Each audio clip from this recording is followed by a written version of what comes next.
Try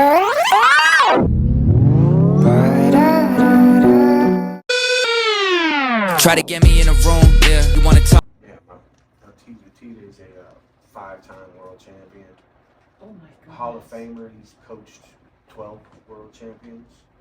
And the bare knuckle boxing thing is just pretty much taken over down there. It's great. The energy's amazing. Down It's all- south? So yeah. We went and watched. We want to get into the bare knuckle. You guys went and seen I love it. the BYB. I started with BYB. Actually, Oh. yeah, my first 2 fights were with BYB. Oh, okay. And then I've had 2 with them, and then 4 with the BKFC, which, like I said, everyone treats me good, so it's never a bad thing for me. But promotionally wise, there's BKFC's top tier, BYB's, Oh, so it's like different levels. Yeah, they're Major League Baseball. yeah, Major League but Baseball. I don't want to say different levels. Just there's more money.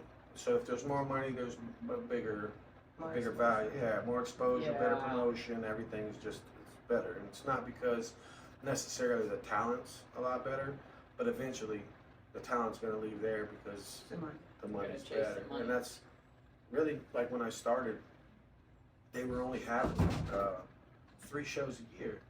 So I fought for two shows back to back, and then they were going to push me off and not have me on the next show. And it was just like, listen, that's not doable for me. Like I can't sit out for 6 months. That's not. Wow. I can't because it's every 3 months. So that means I would have to miss the 3rd month and then wait for the 2nd. I was just like, I can't do that. Like I love you guys, but I've got to do what's best for me. And I didn't have a contract with them, so it worked out. I just did BKFC.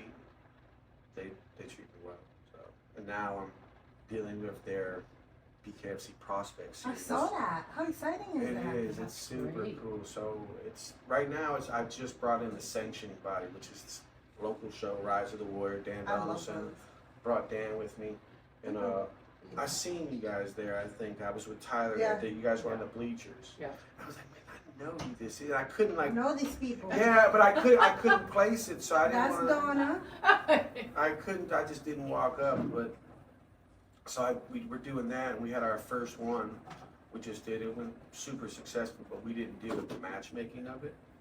I want to deal with the matchmaking. So hopefully it's October 28th, and it'll be in Miami again, and that'll be the 2nd show for the BKFC Oh, that's Prospects. coming up.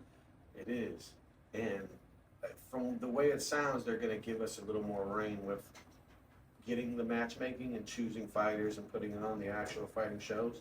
And I'm excited about that because I want to bring guys from our area there and help them do this because it's just the fastest growing combat sport in the world. And it's been since what, 18?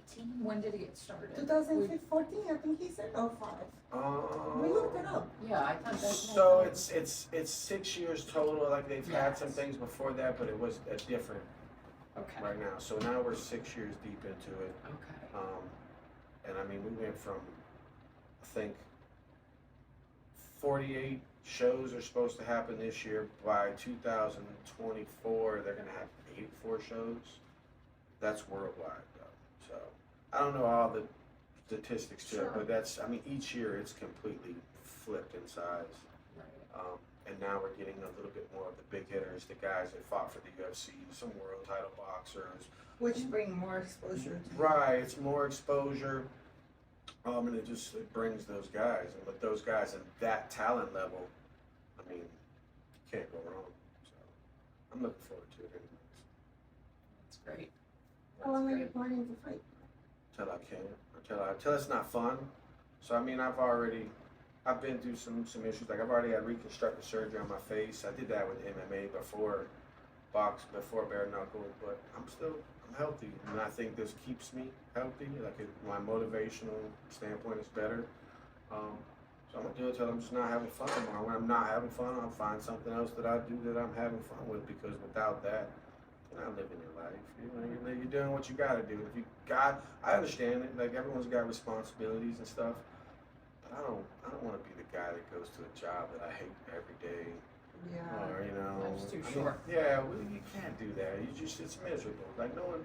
I'm like I do get it to some extent. Like I get, man, you might you have some responsibilities that you can't get away from. That's why you do what you do. But it can only be like that for so long. It can't be. You have to find something you like.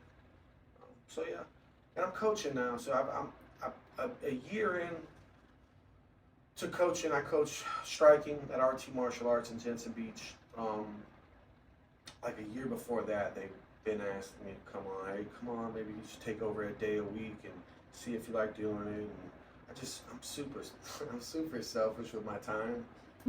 Like, he smiles. I'm so I just think I'm the same way. We were talking about it earlier. But you have to be. You have to be. You're happy. Everything's based off of that. Like, I mean, you're not good to nobody else if you can't make yourself happy. Yeah. And we just talked about it earlier. Like, there's not enough time in the day, so there just wasn't enough time for me to give away to anybody else. I just didn't have it, and I didn't really want to coach, to be honest. I'm still doing it too much to coach.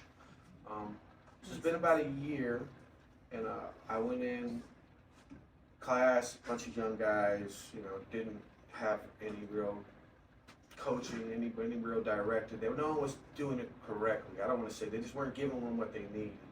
And I went for like 2 weeks and just, lifting weights. So lifting weights, you can lift for a month and you might start to see a little bit of change, right? You see a change in what you're doing. But this is a sport, this is something that you could do, and literally after your first week, you're gonna see change in what you do. Like, it's something that you see a change so fast, as long as you're doing what you're supposed to, like 100%. Wow. And then, so second week I have my guys, and they're talking to me, and they're so happy about the things that they're doing, and that feeling brought me back to like when I started.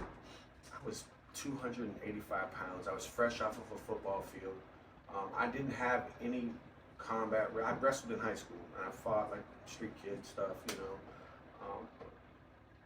But I went to these gyms, man.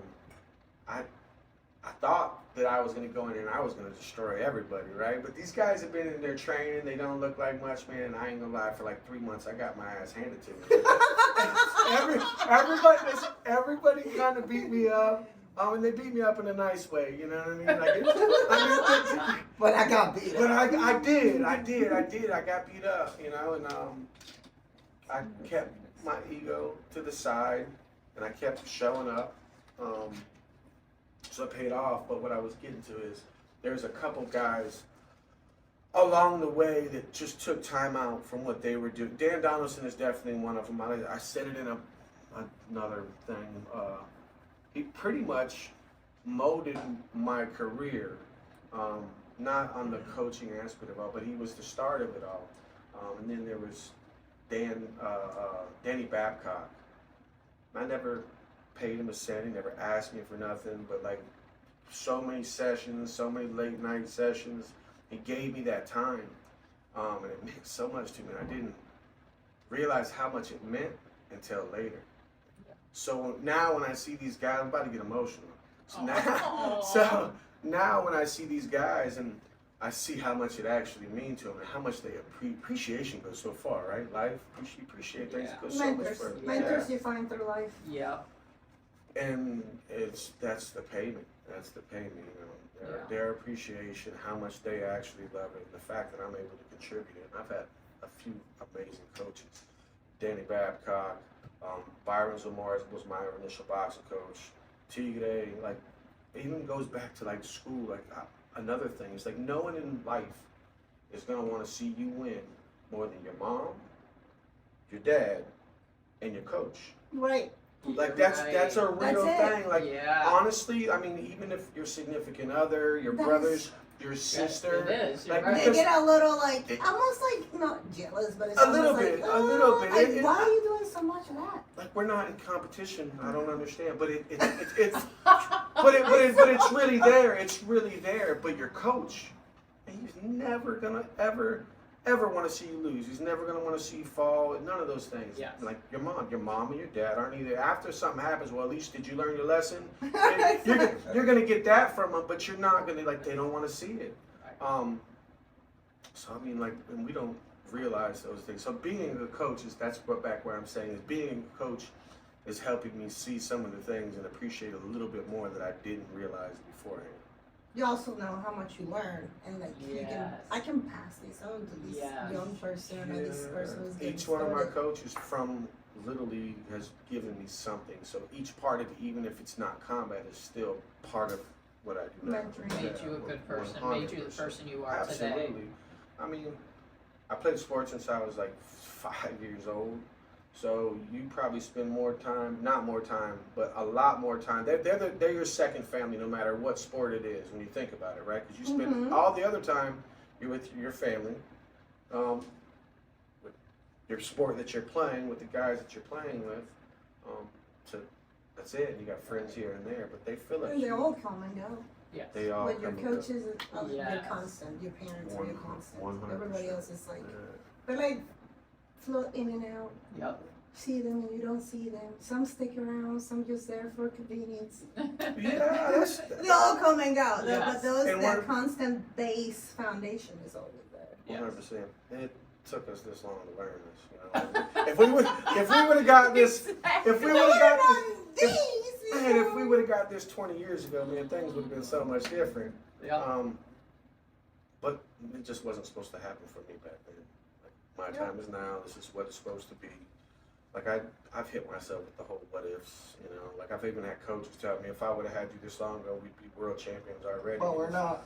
Right, You're but not me now. This is what you you get. didn't have me, you know what I'm saying? Yep. Coming into my last fight, man, I was literally 2, maybe 3 fights away from fighting for a world title. Yeah, well, I lost the last one, so it also gave me a perspective as well. I got beside myself. I was looking past that fight.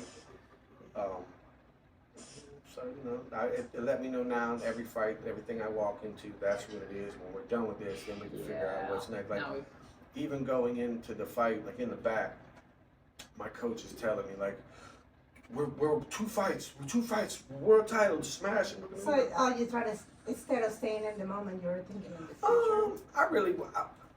I don't want to say I'm using that as an excuse because I'm not, but it definitely was in my mind. So when you start saying things like that before they happen, it becomes prevalent. It becomes what you're doing.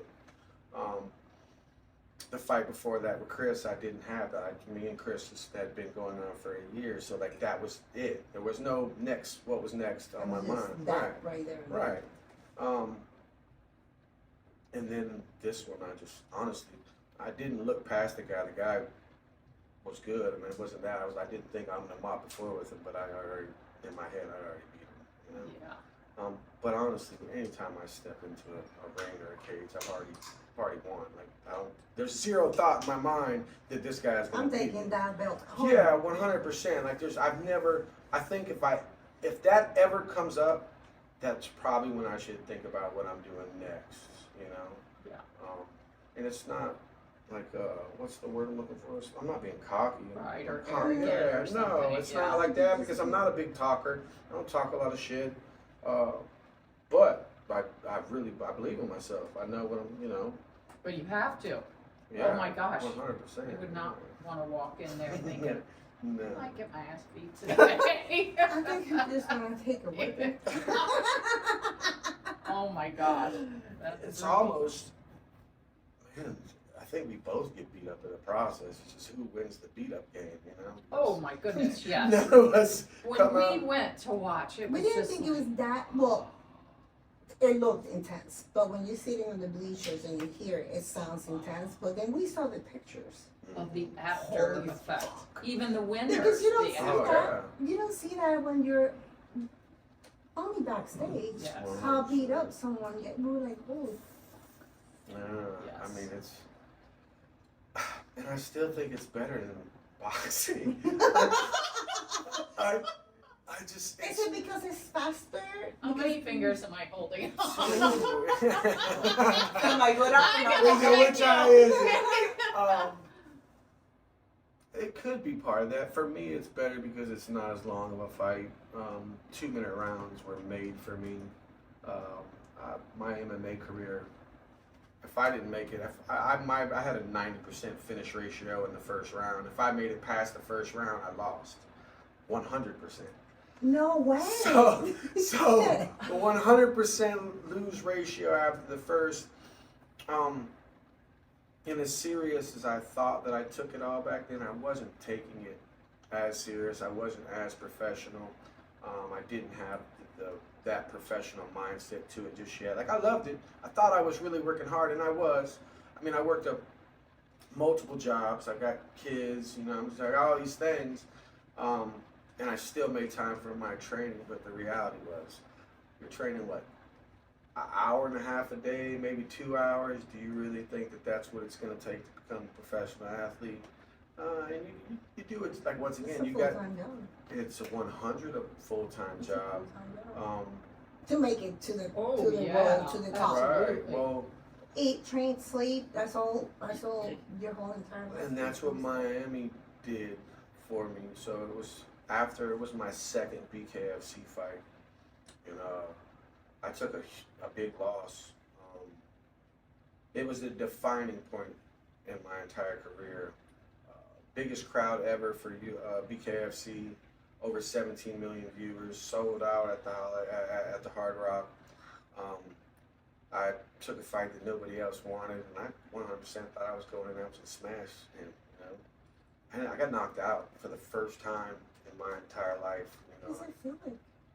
It doesn't feel like anything. I mean, so you just do you even see it coming? Do you feel falling, or you just knock out completely lights out? I don't know if you guys can pull the clip up when you do it. Like, I'm gonna send you the clip. So I was, my head, I was down, when he pushed down, the head came up underneath, and my whole, he caught me right on the jaw, and I just fell. Like, it was like a slow motion fall, and I was out for a little bit, like easily a minute and a half. No, and this is 17 million people once again, and this is the first time this has ever happened in my entire life. Like, I've been hit with baseball bats, street stuff, and never. So you had a hard head. Yeah, it's up there. But after that fight, man, me and Gustavo Trujillo, which is the Cuban assassin, he's undefeated. He like I said, nobody really wanted to fight the guy. He's not fighting in BKFC right now. He's doing his boxing thing. He's 4-0. But after that, I was scheduled to be back on, and he hit me up because he was supposed to fight on the same card. This was me and Chris's first time when we were supposed to fight. And I come down here, come to Miami, train with us. Let's change everything, man. I think that was like Friday. Monday, I'd already quit my job, and I made good money. I mean, I was making almost $70,000 a year doing, I did pest control. Like, it was super easy. Bills are always paid, and no issues. And I've got little girls, by the way. I've got 4 little girls. Oh, busy, Daddy. So, parents are, you can be anything you want to be, and if you just want it bad enough, and you can do it. And this was like one of those moments in my head. It was like, you know what? If I don't do this now, I'm not gonna do it. I'm gonna make another excuse as to why I don't do something, and I'm gonna regret it later. When that phone call happened on Friday, I was in Miami on Monday. I quit my job, went down there. I talked to the coaches and everything. I hadn't moved down there fully. Everything was amazing. The energy was great. The next week, I moved down there and I stayed there for the entire camp. I think I was there for 10 total weeks. I lived in a gym. The best growth for me ever. It's like when you're able to take away everything. And I had a good support system. Awesome. Like I said, as far as that stuff goes. And that's why I was getting back. Like, I didn't work a job again, right? This is what I did full time. After the fight, I didn't prepare enough for personal training. Like, this is a business. Like, this is not easy to build clientele. Like, it's a real thing. So if you think that because you're somebody, you're just gonna go in and all of a sudden everything's gonna take off for you, it doesn't work like that. No. So that was bad preparation on my end. I went back to work my job. They loved me. They were cool, let me come back. So I went back there, and then another fight came on, and We were set for Delray Beach, and I worked up to that point, and then they set it off, and all I could think to myself was, man, I can't give them another month just to train, and here I am trying to squeeze all these things into one. I told my boss, I'm sorry, man, but if I don't chase this, I can't live with myself. Did it again. Went and stayed in Miami for the month, and I've been chasing it pretty hard ever since. Wow. And I do personal training. I'm still building my clientele, who I am and what I actually do, and that's combat training as well as personal weights and so forth. But it's just working for me. This is what I'm doing, and I'm gonna give it everything I got. Right? That's what we gotta do. So That's great. I'm enjoying myself. So you have 4 little girls. I have You 4. were born and raised in Fort Pierce? I am born and raised in Fort Pierce, Florida. Yep. That's very rare to find. Yeah. Yeah, I just seen Chris's thing, and he said it. It is. It's a tiny little place. I mean, it used to be much smaller. It's not one of like the most desirable places, but I love it. I mean, I don't know if I'm gonna live there forever. I'm not saying that at all. But I'm always that's home. It'll always be home, no matter where I go and what I do. I think sometimes people outgrow where they're from, Yeah. and that's a good thing, right? Yeah. It's part of the career, Absolutely. right? You have to go where. 100%. Your Yeah, career. yeah, and there's just so many more opportunities, especially for what we do Yeah. in general. Like the economy's different here than it is down there. So I mean, no one's gonna bat an eye when you say a certain number there, but No, everyone yeah. here wants to negotiate, and it's just like, man, Yes. I get it and I understand, but man, it's just not. But you say, but hold on a second, when you go into Publix or Walmart, do you don't- no, go to the no. register and you say, can you give me a discount on my food? Now you pay for it. So. And I agree with that, and it's good. So once you've established yourself and you realize that part of it, like you can stick to your guns, and it's like, hey, this is just what it is, and there's no negotiation. You're Yeah, but there. at the beginning you have to, Well, you don't I have do to. have a little I family don't- package.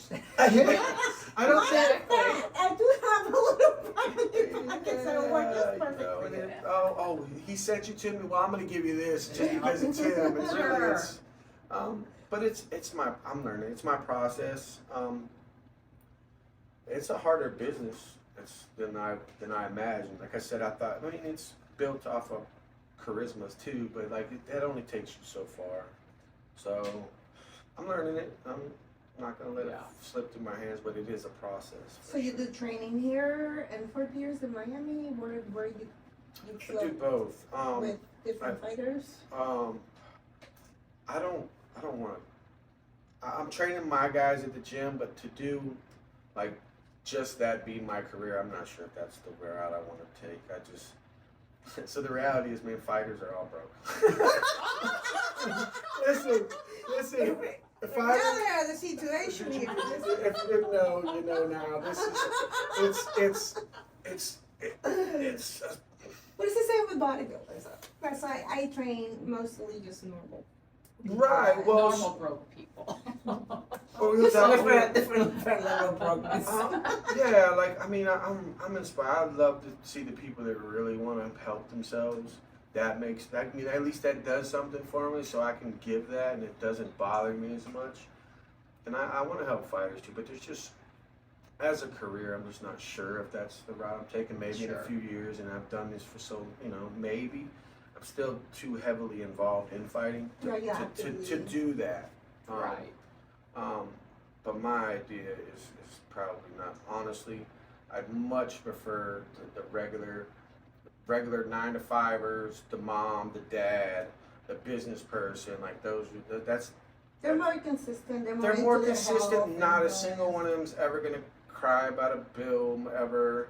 And they show up because they want it. Yeah. The guys that come in, they want to be fighters or something like that. They want it for the moment, and then once they realize this, what you have to do to get that, it's just I yeah. think that's too much for me. Yeah, and I'll give a little bit. And if you run with it, then that's amazing. But most people don't. Like you go through a couple weeks of hard training, and it's just like, oh, coach, I can't make it today, and then 3 days later, it's, oh, I can't make it. It's all right, Back man. hurt. All right, man, no problem. And Child support is due. What do you mean? Oh, dude, I gotta pay rent this month. I can't really. yeah, so I mean, it's Oh man, we made all this progress. yeah, but as far as and I haven't done any training down in our personal training or training anybody else down in Miami. When I'm there, it's It's you. it's my It's selfishness. It's completely about It's me. your time. Makes sense. And here, like I said, I train down here as well, and it's the in between because there's a lot of in between because I don't have a regular 9 to 5, so that's my job. I'm building a clientele. It's fun. That's good. You know, no rush. I'm not in a rush for anything. It's gonna come to me. The right people be in your life. The wrong people won't. Like, This is true. Yep. You all start falling off. yeah, and if they don't stay very long, then that was their season. That's when they were supposed to be there. And I'm not mad at anybody. I get it. We're gonna move forward. Absolutely. Otherwise, we're gonna stay what? Stand still. Yeah. So you played football in high school? Yeah, I played football. So now we're gonna go to the younger dark ages, right? We're gonna go to the dark side. Football was my first love. I've been playing football since I was 9 years old. I absolutely love it. It's the one thing in life that I didn't have to try to be good at. I was just really good at it. I wish, like when it goes back to like the professionalism and everything and how much drive I have now, 20 years ago would have been great to know, right? Yeah. I was super good. Always great at it. I played football. In 1998, I got in trouble for the first time with the law. I didn't get in a little bit of trouble. I got in a big old chunk of trouble, and it cost me about 10 years of my life. Crappy thing to happen to somebody, but it made me better. It could have made me a lot worse because it is really messed up. You know, like I said, you go in, either you're going to come out better or you're going to come out worse. Absolutely. What you're going to be. Absolutely. And I think at that time in my life, if I would have maybe went for a couple months or a year, like I wouldn't have got what I got. I would have been like, yeah, you know, and been right back or dead or something else. So it put me in my place long enough to really learn who I was in a hard kind of way. If that makes sense? What you learn? 100%.